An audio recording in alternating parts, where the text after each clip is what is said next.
Alors, Jean-Pierre Ollinger, bonjour. Bonjour. Donc on se rencontre dans le cadre d'entretiens qui se tiennent au Kinétoscope, à la friche artistique Lamartine, dans le 3e arrondissement de Lyon.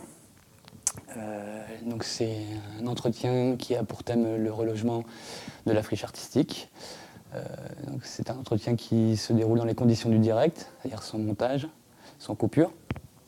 C'est important de dire que tout ce que tu diras n'engage que ta parole et non celle du collectif. Voilà. Qui es-tu ? Donc, je suis artiste pluridisciplinaire, ce qui signifie que je balaye plusieurs champs artistiques, art plastique, je suis aussi comédien, théâtre, donc, cinéma, également. Dans mes spectacles, il y a de la danse, j'essaye de croiser les différents arts, soit dans mes propres pratiques, soit avec des partenaires, voilà, d'autres personnes avec qui je peux travailler et qui sont d'horizons différents. Ton parcours artistique ? Mon parcours artistique, déjà 25 ans de théâtre, une dizaine d'années d'art plastique, puisqu'en fait, bon, j'ai une carrière un peu longue, donc j'ai pu avoir différentes pratiques au long de ma vie et par grandes périodes.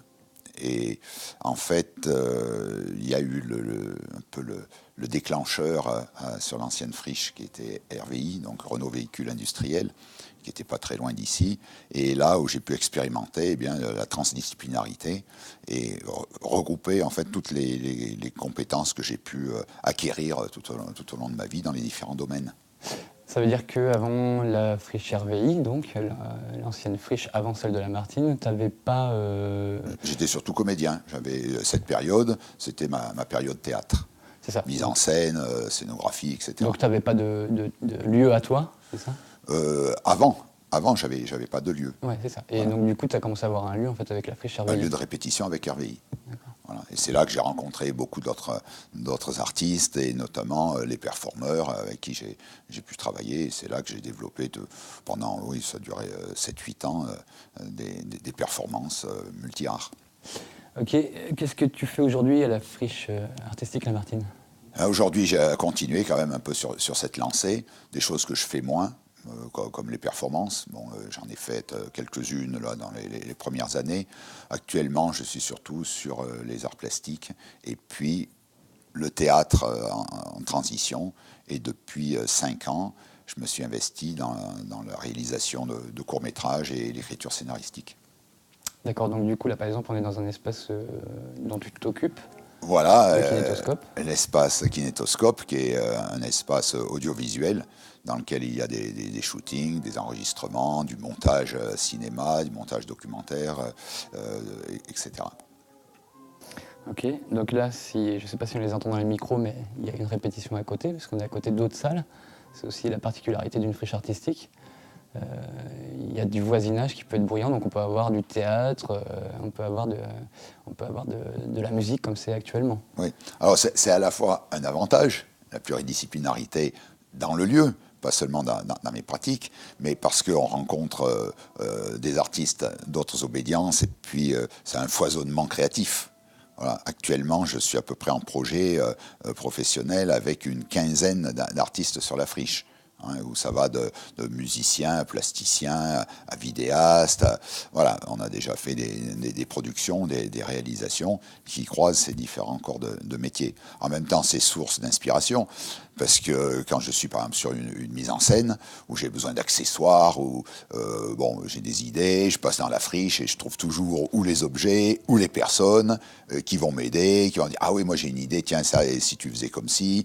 De la même façon, quand on construit, il y a toujours un partenaire qui va soit nous prêter l'outillage nécessaire, soit avoir les idées, avoir le savoir-faire pour collaborer au projet sur lequel on est. Ça, c'est une richesse. Voilà. Mais en même temps, la difficulté, c'est voilà, aujourd'hui, on prévoit de faire un tournage et le musicien répète à côté. Le lieu étant un peu vétuste, quelque part, on l'a construit nous-mêmes. Ça c'est important, avec les moyens du bord, et l'insonorisation est assez aléatoire. Oui, c'est assez aléatoire. Enfin voilà, c'est un peu les difficultés qu'il y a de la vie en collectivité, on va dire. Enfin, C'est ça. Ta rencontre, toi, avec la friche Lamartine, je crois savoir que tu étais à la friche RVI avant. Comment ça s'est passé, le fait de passer de la friche RVI à la friche Lamartine? Tu peux en parler un peu? Oui, oui, je peux en parler. En fait, ce que j'ai expliqué il y a peu de temps à Thomas Arnera, qui lui a fait un travail de sociologue sur la friche et ailleurs, que je disais de manière métaphorique, le passage, c'était un grand feu d'artifice. C'est-à-dire, c'était du grand spectacle. À un moment, on peut donner l'exemple au niveau du déplacement, du déménagement, c'était l'exode, c'était la 39. Voilà, tout le monde partait de la friche qui n'est pas très loin, avec caddie, avec poussette, avec chariot, tout le monde à pied, c'était un défilé ininterrompu. Ça a duré 3 jours, puisqu'on avait 3 jours pour quitter les lieux. Donc les lieux de RVI, 35 000 mètres carrés. Voilà. Près de entre 3 et 400 artistes résidents permanents et qui étaient en même temps, pour certains, squatteurs. Donc tout le monde en 3 jours devait quitter les lieux, certains qui étaient relogés ici, donc à la friche Lamartine, et d'autres ailleurs. Voilà. Ce qui fait que les autres ailleurs qui n'étaient pas prévus ici, parce que ceux qui ont fait la sélection, c'est la ville de Lyon, c'était sur des dossiers, et notamment dans ces dossiers, il fallait montrer une dimension économique. C'est-à-dire qu'on tirait des subsides de nos pratiques artistiques. Donc, entre guillemets, une professionnalité des personnes. Voilà. Ce qui fait que ça a sélectionné de manière radicale. Ceux qui n'étaient pas prévus pour le relogement à Lamartine, eux, devaient partir. Et il se trouve, pour ça que j'ai dit feu d'artifice en même temps, c'était spectaculaire. C'est-à-dire ceux qui devaient quitter les lieux sans être logés ont investi le parking de l'ancienne friche. Voilà. Et ça a été le campement pendant pratiquement 3 mois. Voilà. L'hiver venant, toutes ces personnes auraient dû trouver une solution, surtout que la ville menaçait de les expulser. Enfin, ils étaient déjà dehors, hein, donc voilà. Et c'est là qu'il y a eu l'investissement du fort de Vancia à Rieux, et où tout le monde, ça a été là aussi la grande transhumance, avec les camions, avec les vélos, avec voilà, tout le monde qui est parti à Rieux pour occuper un fort, un ancien fort militaire, qui est à Vancia, qui est au nord de Rieux. Voilà. Et donc je pourrais dire que l'aventure de RVI s'est vraiment terminée quand le fort a été évacué. Alors là, aussi le grand spectacle avec les hélicoptères, la police qui est descendue parce qu'il fallait passer derrière, donc est descendue pour franchir les murailles. Enfin voilà, ça a été l'expulsion manu militari de tous les frichards, et l'aventure s'est terminée là. Et a continué, je veux dire, l'aventure RVI dans sa globalité. Et puis, bien sûr, il y a ceux qui étaient relogés de RVI ici, eh bien, qui sont partis pour de nouvelles aventures, voilà, dont on est là peut-être pour parler. Donc tu veux dire que les seules choses qui restent de l'aventure de RVI, c'est Lamartine, quoi. C'est Lamartine. Ouais. Donc ça a été la prolongation avec forcément moins de monde, C'est ça. parce que ça passait de 35 000 m² à peu près 3200. 3200, voilà, divisé par 10. Alors, il y a un certain nombre d'anciens frichards qui ont recréé des squats ailleurs, qui sont regroupés. Voilà, les gens sont encore un peu en réseau de ceux qui n'étaient pas ici. Très bien. Est-ce que l'intérêt d'une friche artistique pour toi, dans une ville comme Lyon, qu'est-ce qu'elle représente? Alors,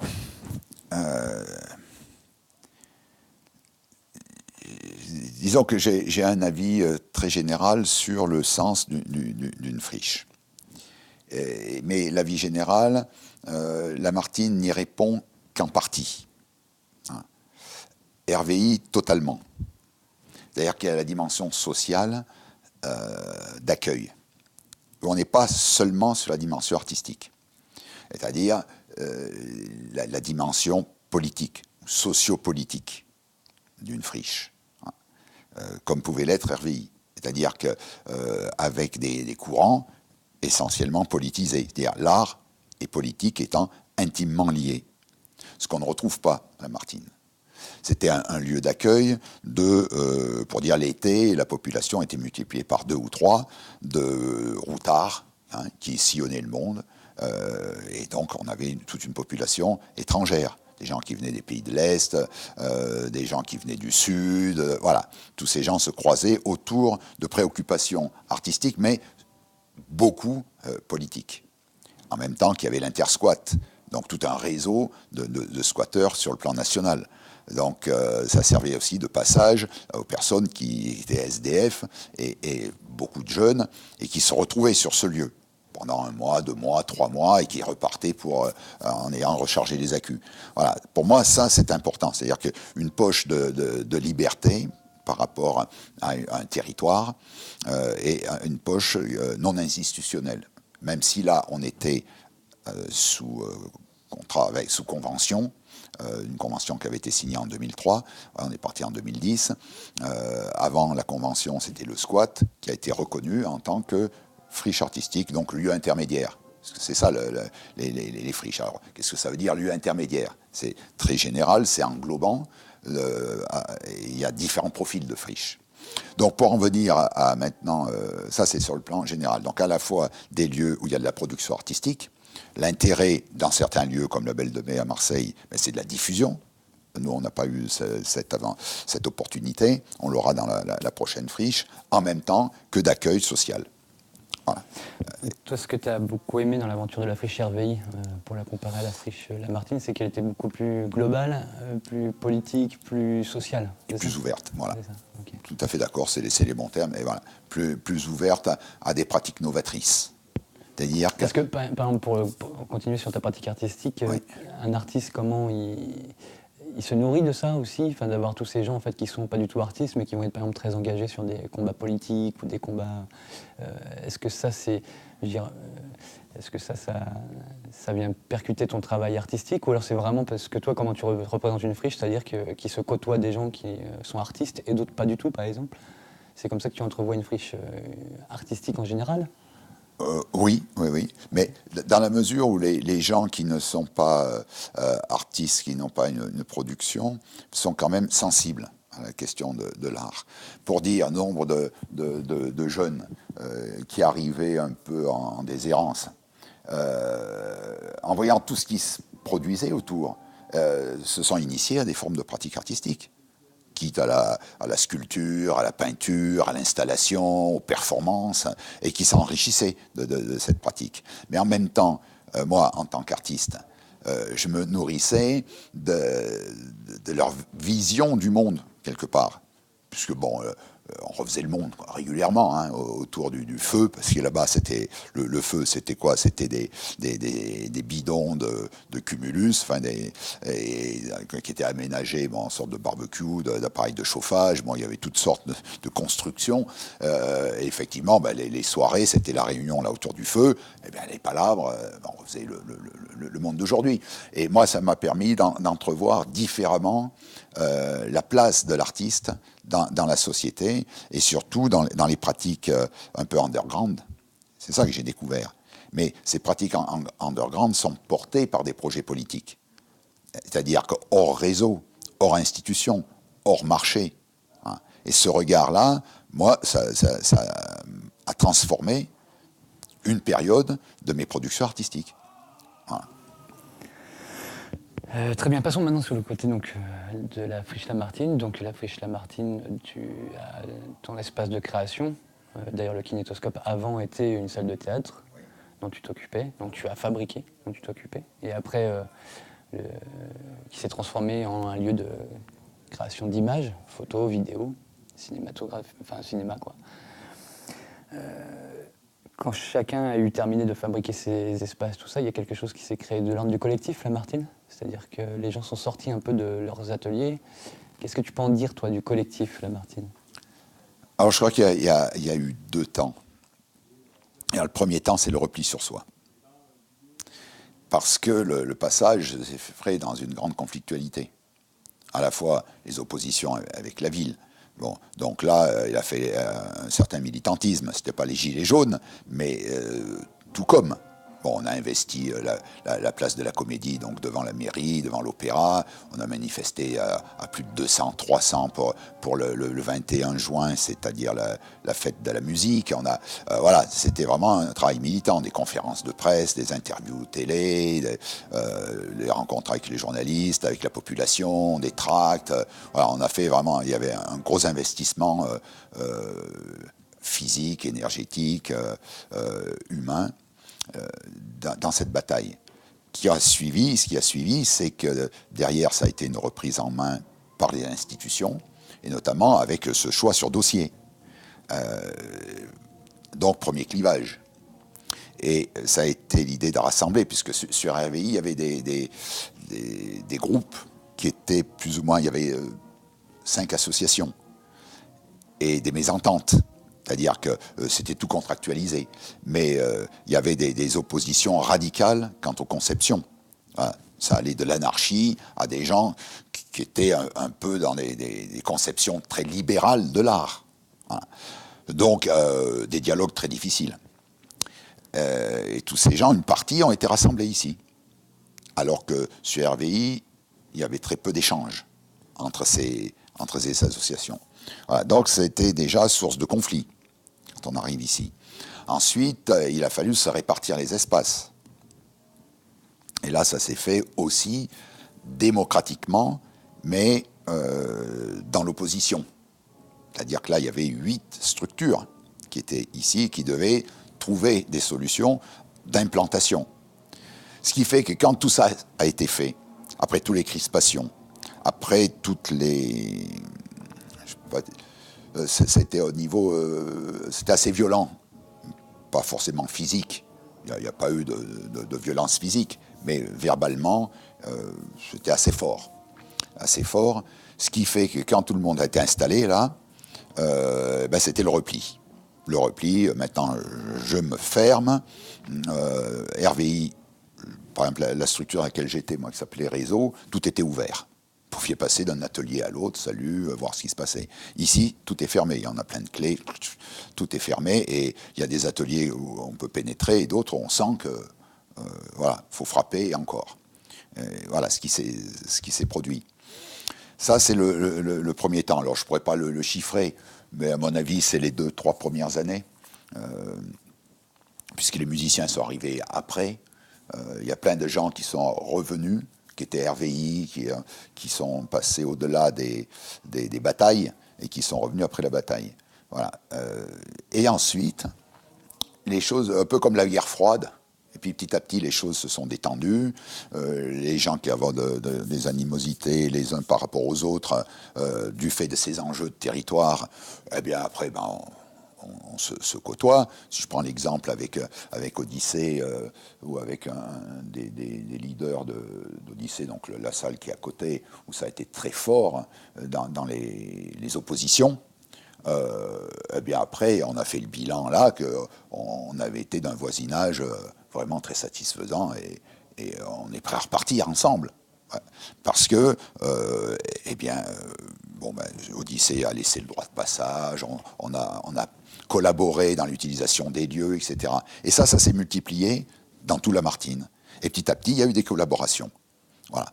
Ce qui fait qu'il y a eu une grande détente par rapport au départ, il y a eu un apport de personnes nouvelles qui ne faisaient pas partie de l'histoire. Donc, quelque part, certains ont épousé un peu les névroses de l'époque, mais très peu. Voilà. Donc, tout ça, ça a été très constructif.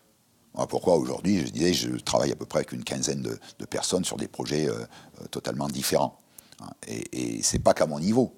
Et chacun alors, je ne vais pas faire une généralité, puisque je représente que moi-même, mais voilà, ça, je l'ai ressenti comme une grande force. Voilà, pour l'instant, ce que je peux en dire.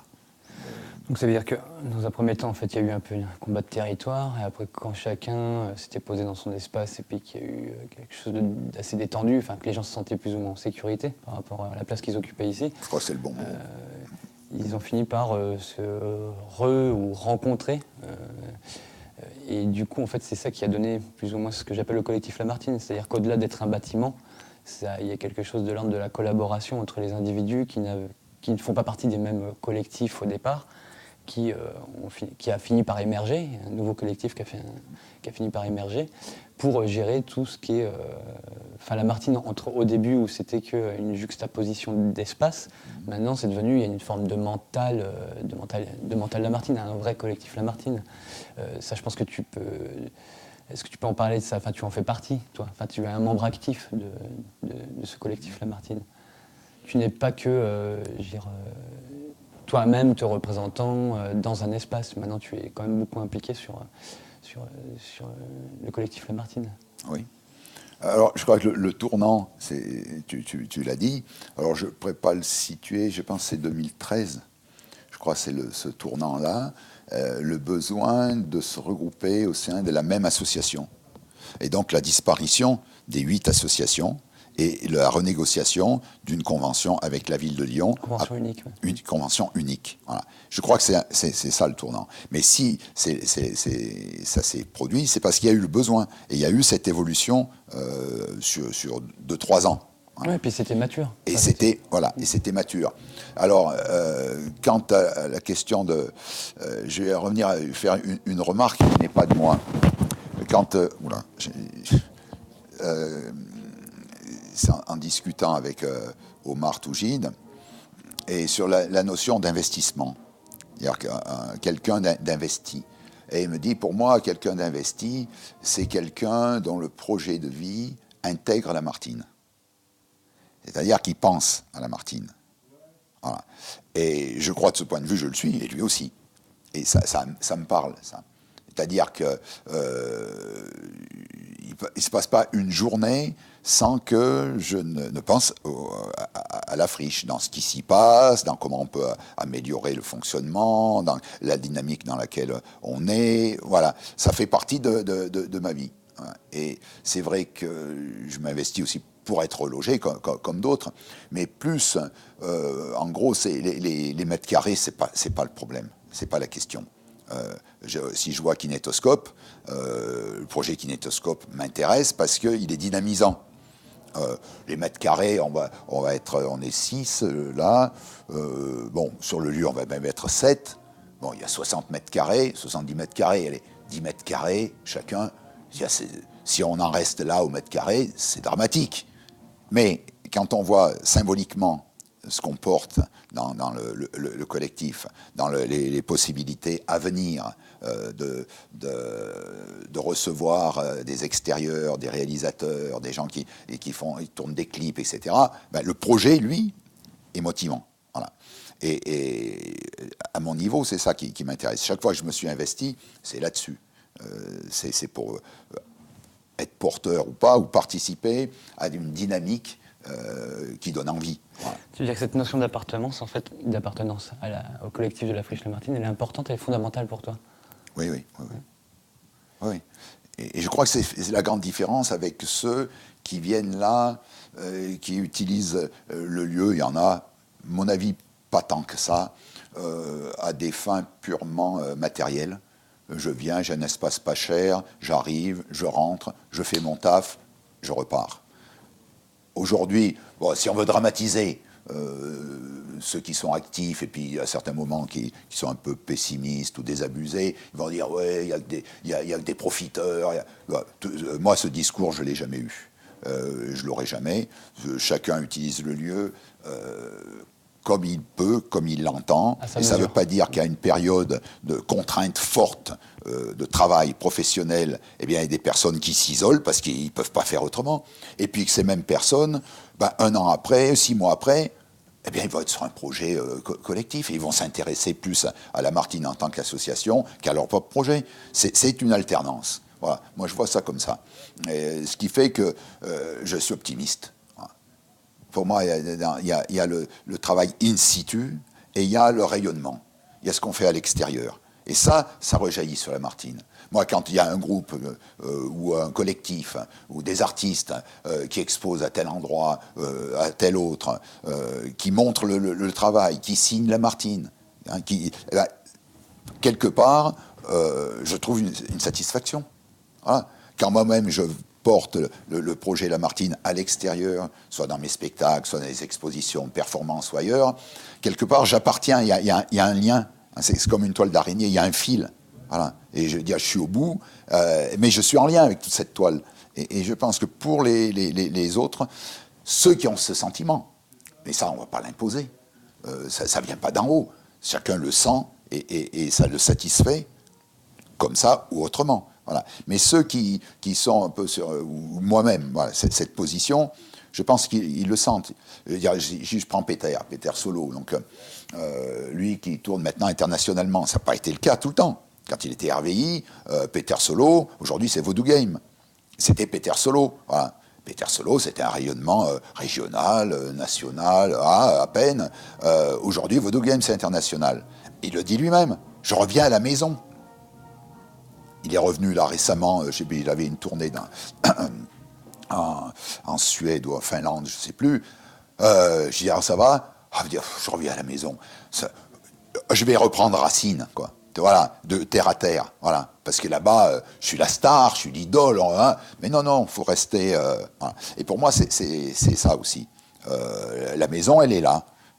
Voilà. Et quand je pars en tournée, eh ben, je sais que, hop, quand je reviens, je vais pouvoir faire le break, et voilà, on voit les amis, les copains, voilà. Donc je crois que ça, c'est important. Alors c'est peut-être la dimension humaine, au-delà de l'artistique, mais les deux sont liés, pour moi. C'est ça, mais quand je dis collectif, moi c'est comme ça que je l'entends.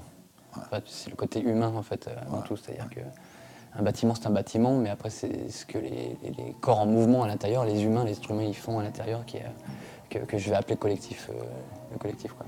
La manière de l'habiter. Ouais. Est-ce que tu peux, le modèle économique un peu, est-ce que tu peux en parler, le modèle de gouvernance, comment on fonctionne ici? Quel est ton avis sur le mode de fonctionnement d'ici? Alors là aussi, il y a une évolution. C'est-à-dire que l'économie, ça a été une grande préoccupation. Alors, je ne vais pas toujours parler des RVI, mais ça a été déjà à l'époque. Quand on s'est retrouvé ici, ça a été un point sensible. Le point sensible. Et au départ, l'idée, c'était que ça reste abordable pour tout le monde. C'était le minimum, en gros, que ça paye les fluides généraux. Et on est passé de 1 euro le mètre carré, je crois, à aujourd'hui 3,50 € le mètre carré au trimestre. Hein. Bon, c'est pas non plus des fortunes. Mais pourquoi le changement? Parce que le besoin a été aussi alors, j'allais dire d'institutionnaliser. On est un peu là. C'est-à-dire de créer un pôle administratif, notamment avec quelqu'un qui est employé pour l'administration de Lamartine. Ça a été un besoin. Ça a été mis en place par le bureau dans lequel j'étais, puisque j'étais au bureau, ça ne s'appelait pas le collège décisionnaire à l'époque, ça c'était un bureau d'association, voilà, qui était collégial.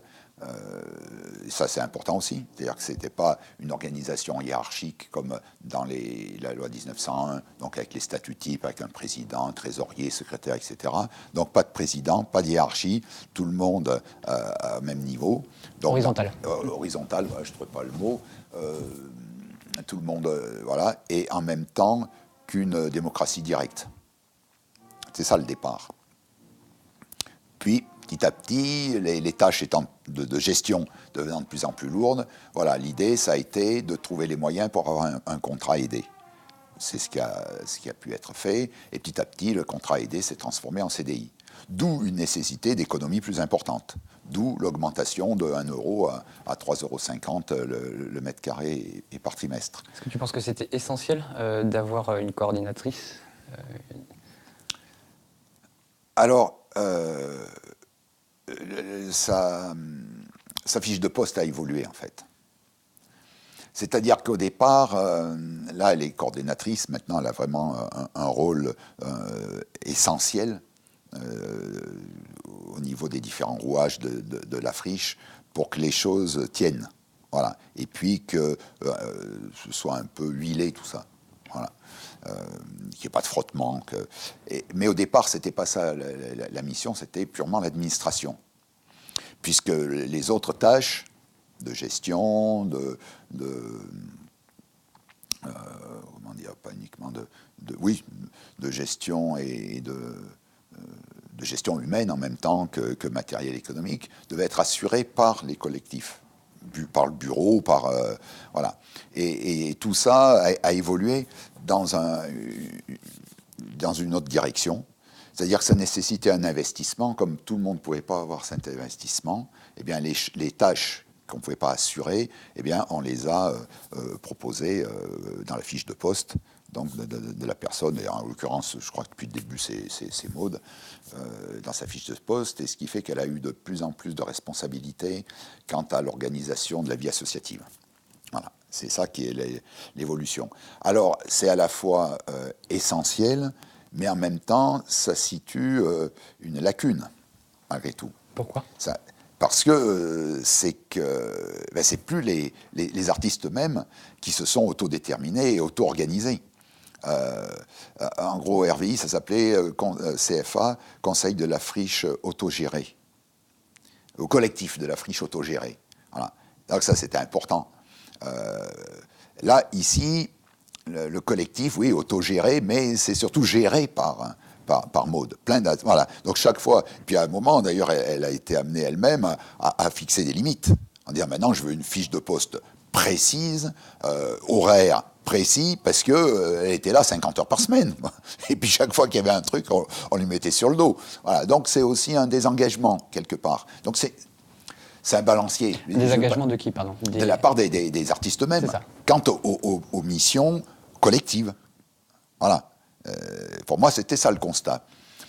Mais c'est un constat peut-être un peu trop tranché, parce que c'est pareil, c'est une fluctuation. C'est pas que ci ou que ça.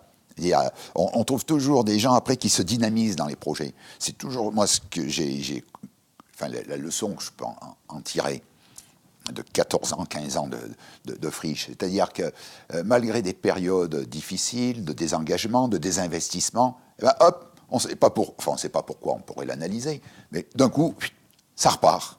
Voilà. Parce qu'il y a du sang neuf, des gens qui reviennent, donc les anciens, ben, tiens, ça me donne envie, tiens. Allez, je recommence. Et voilà, c'est ces alternances-là. Et ça, c'est une force. Voilà. 8 ans, quand même. 7 ans, moi j'étais 7 ans sur RVI. Ça s'est jamais écroulé. Jamais. Je vais donner un exemple. Il y a eu une AG.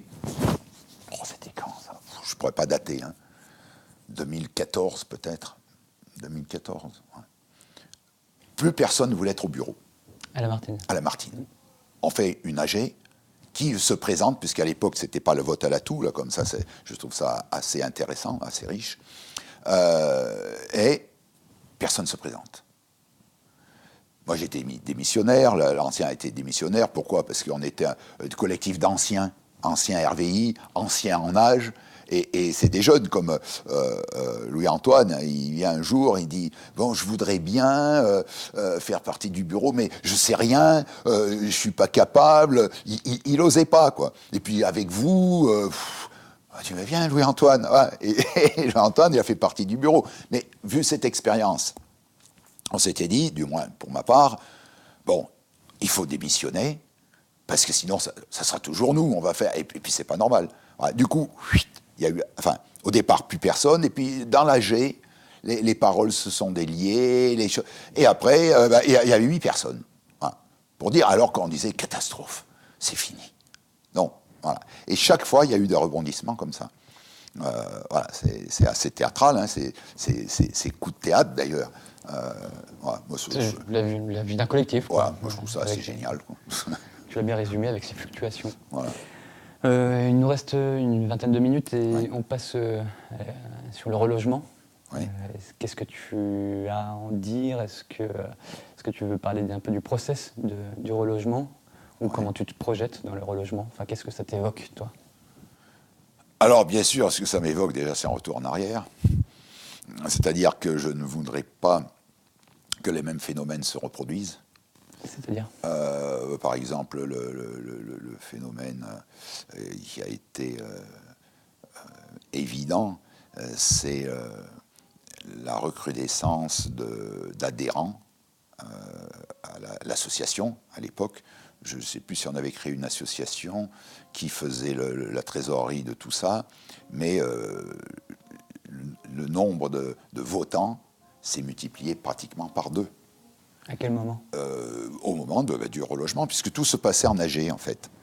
À chaque AG, les projets étaient discutés, débattus, remis en question, avec des motions, voilà. Et donc ça se faisait. Il y avait un processus, quoi. Un processus, vote au début à main levée, puis là c'était assez difficile. Donc vu le contexte, vote à bulletin secret. Voilà. Et ce qui fait qu'il y a eu beaucoup d'adhésions qui n'ont pas été renouvelées l'année suivante. Donc c'était essentiellement une stratégie de groupe qui faisait adhérer les membres de leur association, etc., qui venaient là que pour les âgés, qui n'étaient pas du tout au courant de ce qu'était la friche, mais le leader votait, et c'est pour ça qu'après on est arrivé au bulletin secret, il votait rouge, tous les autres ils votaient rouge. Voilà, hop, hop. Donc tout le monde s'observait, voilà, ça s'appelle le feu d'artifice, quoi. C'est des choses un peu ubuesques quelque part, quoi. Voilà, moi je trouvais, amusant, des fois c'était usant, mais des fois ça valait le coup d'œil, quoi. Voilà, donc ça, je ne voudrais pas qu'il y ait cet enjeu, que ça se passe comme ça, sachant que pour le relogement, il va y avoir une AG décisive là-dessus. Voilà. C'est-à-dire qu'il va acter, en fait... Qui va acter les implantations. D'accord. Parce que justement, tu peux en parler brièvement, les implantations, comment ça se... Voilà, alors, comment ça s'est fait? Ouais. Alors, je crois qu'il y a déjà eu, là ce que je peux dire, c'est qu'il y a eu un travail hyper efficace de la part des personnes qui étaient sur le relogement et de ceux qui étaient aussi au collège décisionnaire. Parce que les gens pouvaient se greffer sur le collège pour être sur cette action de relogement. Donc avec des propositions à la fois de la ville et puis revues et corrigées au niveau de la Martine. Ça, c'est une première des choses. Où y a des espaces qui ont été attribués à différents pôles artistiques.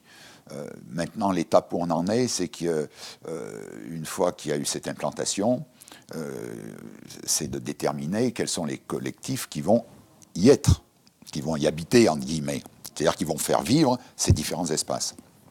Voilà où on en est. C'est un peu encore une grosse nébuleuse. On est dans le flou. Pour ma part, Pourquoi à ton sens? Pourquoi, à mon sens? Par le processus qui a été voté au mois d'août, fin août, qui faisait la proposition de reloger des pratiques et non pas des personnes. Donc je trouvais ça très intéressant à cette époque, puisque ça permettait, par rapport à la ville, de faire remonter des besoins par rapport du point de vue des pratiques artistiques, des besoins spécifiques sur des espaces. Voilà. Pour moi, aujourd'hui, les espaces sont déterminés, et la question, c'est les personnes. Or, aujourd'hui, ce qui est envoyé systématiquement par le collège décisionnaire, c'est qu'on ne loge toujours pas des personnes. Donc c'est assez difficile. Reloger une pratique, ça, en soi, ça n'a pas de sens. C'est des personnes qui portent, c'est des individus qui portent des pratiques. En soi, de manière éthérée, ça n'existe pas, une pratique. C'est un concept. Bon, donc la praxis, le terme grec, c'est que praxis, c'est des individus qui font quelque chose. Voilà. Donc maintenant, quels sont les individus qui vont pouvoir s'approprier un espace pour développer leur pratique artistique? Il y a eu des avancées dans différentes réunions, mais ces avancées, chaque fois que c'est telle personne à tel endroit, les consignes, c'est non. C'est pas ce qu'on attend des discussions. Voilà. Donc pour moi, on ne sait pas trop, quoi. J'ai assisté à beaucoup de réunions de pôle, puisque du fait de ma pratique pluridisciplinaire. Difficile, voilà. Donc j'avoue que je suis moi-même dans l'incertitude de savoir comment ça va se passer à la fin. Est-ce qu'on va attribuer tel espace à tel collectif et nommer, voilà. Tant qu'on ne nommera pas les personnes, pour moi, on n'avancera pas. Puisque après, il faudra avoir les deux mains pour transporter des objets, pour des matériaux, pour faire un déménagement. Donc là, c'est pas des pratiques qui vont faire ça, c'est des hommes. Voilà. Donc tant qu'on ne sait pas quels hommes on aura avec nous, on ne peut rien prévoir de ce point de vue. Voilà, pour moi, voilà pourquoi je parle de flou, parce que les choses ne sont pas arrêtées. Elles seront arrêtées après l'AG de février. J'espère, sauf si à l'AG de février, on nous fait voter sur des pratiques. Voilà, à un moment donné, il faudra... je sais pas. C'est ça mon point de vue. Je sais pas. Enfin, c'est mon point de vue. Hein. Oui, c'est personnel. Hein. Après, je sais pas quelle... Il y a une raison pour laquelle ça a été amené, ça, que de toute façon ça a été voté.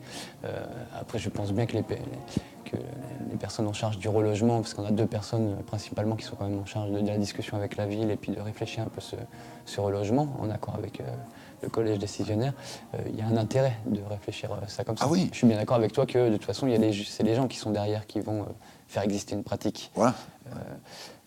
Après, je ne vais pas parler à leur place. J'imagine que... il y a une notion peut-être de sauvegarde de la pluridisciplinarité de la friche artistique. Moi, il me semble que peut-être c'est ça qui a tendance à être sauvegardé un peu dans ce relogement. Oui, c'est l'enjeu. Oui, l'enjeu. Oui. C'est l'enjeu. Pratique. L'enjeu par rapport à cette proposition, l'enjeu, c'est à la fois ce que tu dis, c'est-à-dire garder la polyvalence des pratiques. Je pense que c'est ce qui fait la spécificité des lieux intermédiaires, d'ailleurs. Et en même temps, la volonté de proposer une place pour tous. Donc, avec un dispositif suffisamment englobant. Voilà. Donc ça, c'est une perspective très, très louable de ce point de vue. Maintenant, puisque j'ai relu tous les comptes rendus de réunions d'AG autour du relogement, ça a été bien, et surtout l'AG décisionnaire, on va dire, de août, qui a lancé tout le processus, il est bien dit, mot pour mot, le relogement de toutes les personnes. Bon. Donc, que ce dispositif... De toutes les personnes, ça veut dire de toutes les personnes au moment qui occupaient des espaces au moment où il a joué. C'est pas précisé. Ah, tous les artistes... Ça veut dire qu'il n'y a pas une photocopie mise à un moment donné et qui disent voilà, toutes les personnes qui font partie de l'association à ce moment-là seront relogées, c'est garanti. En août 2018, ça n'a pas été précisé. Apparemment, il y a un texte, puisque je suis remonté jusqu'à 2016. Bon. Mais apparemment, il y a un compte-rendu d'AG, je n'ai pas le retrouvé encore, qui daterait de 2015, et sur lequel il a été précisé que les personnes qui arriveraient après le travail des architectes à l'époque, de ceux qu'on avait mandatés pour faire le projet, ne seraient pas relogés. Je n'ai pas retrouvé encore, j'ai pas eu le temps de chercher encore, déjà depuis 2016, ça faisait quelques documents à parcourir. Voilà. Et apparemment, la volonté du collège actuel, à la suite de cet AG d'août 2018, c'est de ne pas en tenir compte. Voilà. Donc c'est ça aujourd'hui, c'est qui arrive à la friche peut prétendre à prendre le train pour la suite. Tu le déplores, ça ? Pardon ? Tu le déplores, ça ? Non, moi, là, ce que je déplore, peut-être, s'il y a quelque chose à déplorer, c'est que, et ça c'est récurrent sur la friche, sous prétexte, ce qui est vrai, c'est que chaque AG est ça y est, je perds le mot, est légitime, mais c'est souveraine, tu veux dire. Souveraine, voilà. Ce qui veut dire que tout ce qui a été dit avant ou fait avant, on peut le balayer d'un tour de main. Voilà. Ça, je le déplore, parce que là, c'est sur quelque chose d'important, mais surtout, c'est comme ça. Par exemple, aujourd'hui, il y a le GDT Vie Associative qui présente des choses, il y a 6 ans, 7 ans, des choses que j'ai déjà présentées. J'ai déjà écrit sur l'investissement, l'engagement. J'ai même fait des projets à l'époque au sein du bureau sur le degré d'investissement, sur les tâches, sur tout. Bref, et dans le bureau, on avait travaillé à tout ça. Ben, on recommence. Voilà. C'est l'éternel au nouveau. Il y a des nouveaux, ils ne tiennent pas compte de l'histoire, ils ne redisent pas ce qui a été dit, ce qui a été fait. On lance. Mais c'est la politique, hein. C'est comme ça, on arrive au gouvernement, on y vient pour porter nos idées, tout changer à partir de nos idées, parce que c'est trop long. Celui qui arrive ministre, comme ça, du jour au lendemain, il n'a pas le temps de revoir ce qu'ont fait les autres. C'est trop long, les dossiers, le travail des commissions, machin, 300 pages sur un dossier, 1000 pages, 3000 pages. C'est pas possible. Donc, et ça, c'est prouvé au niveau sociologique. C'est-à-dire qu'ils arrivent pour porter les idées qu'ils ont eues, les leurs. Voilà. Principe de rationalité limitée, ça s'appelle en sociologie. Bon. Et bien là, c'est pareil. C'est pareil. Alors ça, je peux le déplorer, étant ancien, et mais bon, ça fait ancien combattant, c'est pas la peine. Donc partons sur le c'est une révolution permanente, c'est plutôt intéressant. Pardon ? C'est une révolution permanente, donc c'est plutôt intéressant peut-être, non ? Oui, mais quand on refait la même chose, les mêmes erreurs, et quand on fait le travail, on appelle ça aussi le travail de singe. Voilà, bon. Mais ça, après, ça n'engage que moi. À la limite, je ne veux pas dramatiser le truc. Mais par rapport au fait que les choses ne soient pas arrêtées, c'est ce qui fait du flou. Voilà. Et qu'à chaque réunion de pôle, hop, il y a des gens nouveaux qui arrivent. Et hop, il faut tout remettre. Voilà. Alors, soit ça dynamise, soit ça bloque le processus.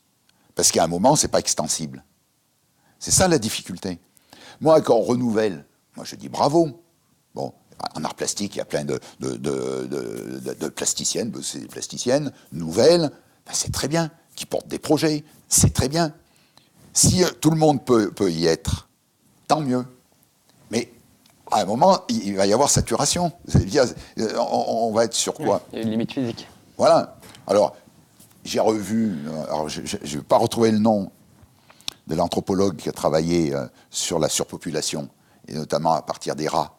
Et on peut retrouver des vidéos qu'il a fait dans les années 50, justement, où il y avait toute cette explosion dans tous les pays, hein, européens et puis surtout aux États-Unis. Tu Lévi-Strauss, non ? Non, pas Lévi-Strauss. Non, c'est un nom, Burlot, Bourlou. Je ne retiens plus. Ces expériences sont connues. Ça a d'ailleurs fait l'objet d'articles à l'époque, bon, qui ont été remis en question, puisque lui, son expérimentation était très localisée, il n'y a pas eu de propositions autres, donc de contre-expertise, etc., sur ses conclusions. Voilà. Donc, c'est à prendre... Voilà, il y a à boire et à manger dans ce travail. Mais bon, il montre très bien que les populations de rats, quand il y a surpopulation, il y a agressivité, violence, et ils se dévorent entre eux. Voilà. Et c'était pour expliquer la violence dans les grands ensembles. Bon. Donc, je ne veux pas dire qu'on en est là, mais il y a une limite physique, en fait. À un moment, il va y avoir une limite physique. Voilà. Donc, ce n'est pas une question de morale, de vertu, de valeur. Je ne remets pas en question. C'est du pragmatisme. Je veux dire, je ne remets pas en question le processus qui a été lancé. Je trouve ça crée une dynamique. Mais la dynamique positive, créative, parce qu'il y en a eu une, par exemple, sur toutes les premières réunions, elle est tombée dans les deuxièmes réunions. C'est-à-dire qu'on n'était plus sur du créatif. Enfin, faut que je module, pas toutes les réunions, hein, mais on sent que déjà on a perdu moitié effectif. Donc il ne faudrait pas, et c'est ça un peu ma crainte, c'est que de cet élan euphorisant, ouais, on fait quelque chose nouveau, bien, avec un bon esprit, entre guillemets, c'est-à-dire que solidaire, collectif. Je ne voudrais pas que plus on avance, du fait de rester sur des choses un peu floues, qui donnent la place à quoi ? Quand le formel ne fonctionne plus dans les institutions, dans les structures, eh bien, qu'est-ce qui prend le pas ? C'est l'informel. L'informel, c'est la rumeur. Et la rumeur, c'est ce qu'il y a de pire. Hein. Je veux dire, à midi, à un moment, tu y étais à table, il y a un copain, il a voulu parler du relogement, alors qu'on était en dîner convivial, pour remettre en question le compte-rendu d'une réunion de pôle à laquelle il n'avait pas assisté. Voilà, ce genre de fonctionnement, si le côté formel, la structure formelle n'anticipe pas, eh bien ça prend le pas. Et qui fait qu'après, quand ces personnes qui ont pu développer des rumeurs, en entendre, les alimenter, etc., se retrouvent entre eux dans une réunion, eh bien c'est explosif. Voilà. Donc c'est ça mon souci aujourd'hui, c'est de me dire, comment faire pour que les choses continuent dans l'élan positif qui a été impulsé par le collège décisionnaire. D'ailleurs, il nous reste 5 minutes. Comment toi, justement, pour pallier à tout ça, dans les prochaines, ce que tu viens de décrire, un peu les problématiques qu'une friche peut rencontrer dans son côté organisationnel, formel, ou voir d'une autre façon comment tu te projettes en fait dans la prochaine friche artistique? Dans la prochaine, alors il y a déjà le premier élément, c'est que faut rester unis. D'ailleurs, il va y avoir 2 lieux. Ça va être une difficulté dans la gestion, dans l'éclatement des collectifs. Hein. C'est comme quand on met une autoroute au milieu d'une forêt, et ben, toute la population animale, ben, d'un côté et de l'autre sont séparés. Voilà. Donc c'est une image, hein. Mais je veux dire, ça sera un peu la même chose. Donc le risque, c'est déjà qu'il y ait cet éclatement. Il y a plein d'éléments qui me font penser que ça ne devrait pas être. Voilà. Pour ma part, il y a des chances, mais comme rien n'est sûr de rien aujourd'hui, que je sois sur les 2 lieux. Donc il est évident que le lien se fera à mon niveau. Voilà. Il y a d'autres personnes, le spectacle vivant sera sur 2 lieux. Donc ça devrait être... bon, il ne doit pas y avoir de grands soucis. Après, c'est la difficulté de reproduire. C'est-à-dire que par rapport à ce modèle d'aujourd'hui, comme il y avait un modèle RVI, en guillemets, il y a eu le modèle Lamartine, est-ce que dans le prochain relogement, on pourra reproposer le même modèle? Sur ce qu'a voulu le collège décisionnaire, non. Ils ont essayé de faire en sorte... Oui. Ton avis, toi? Mon avis là-dessus, oui, parce que je ne vais pas parler à leur place. Mon avis, c'est que le modèle proposé d'espace interactif et d'espace perméable, c'est un peu ça l'idée, il est intéressant. À mon niveau, c'est ce que je fais depuis tout le temps.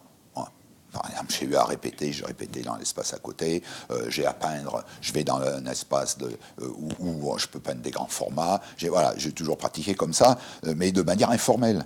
Et puis beaucoup de gens font comme ça. Voilà. Aujourd'hui, on veut l'instituer.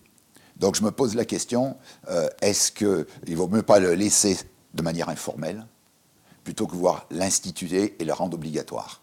Voilà. C'est-à-dire, en quoi rendre obligatoire? À certains moments, j'ai entendu dans des réunions de pôle, ah oui, mais là, ton lieu, alors déjà, là, le paradoxe, ton lieu, si je veux y aller, j'irai pour faire ce que j'ai à y faire. Donc ton lieu, c'est pas ton lieu.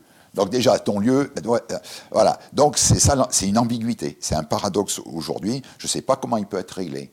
Je pense voilà. Donc moi, je le laisserai à l'informel, c'est-à-dire laisser les partenariats se faire. Et c'est ce qui s'est fait ici. Pourquoi avoir peur que ça ne se fasse pas? Il n'y a pas de raison de ça. Il n'y a aucune raison que ça ne se fasse pas. Il n'y a aucune raison. Si demain je veux faire de la musique, si je veux faire de la musique à la cathédrale, eh bien je vais demander à qui l'utilise, il va me faire, j'irai sur l'agenda partagé, je peux y aller. Ça se fait. Voilà. Mais maintenant, forcer les gens à dire, tu vas t'engager à ce que ton lieu, il soit ouvert à tous, aux 4 vents, on pourrait dire, là j'avoue que c'est la limite. Voilà. C'est comment jouer sur ces limites. Donc, on arrive sur la fin de l'entretien. Pour résumer, en fait, ce serait de faire confiance un peu à l'humain dans ce que tu proposerais sur le prochain lieu. Et je crois que c'est un peu... Ce qu'on pourrait ressentir, c'est le manque de confiance. On a montré des choses avec les dérives, avec des choses qui ne plaisent pas tout le temps. Mais oui, mais sur le fond, quand même, c'est une belle dynamique, quoi. Bah oui. Donc, faut avoir confiance. Jean-Pierre Loinger, merci. En tout cas, c'est moi qui te remercie. Ça me fait très plaisir, parce que des choses que je peux dire comme ça, voilà, et puis ça m'a obligé un peu à resserrer un peu par rapport au questionnement.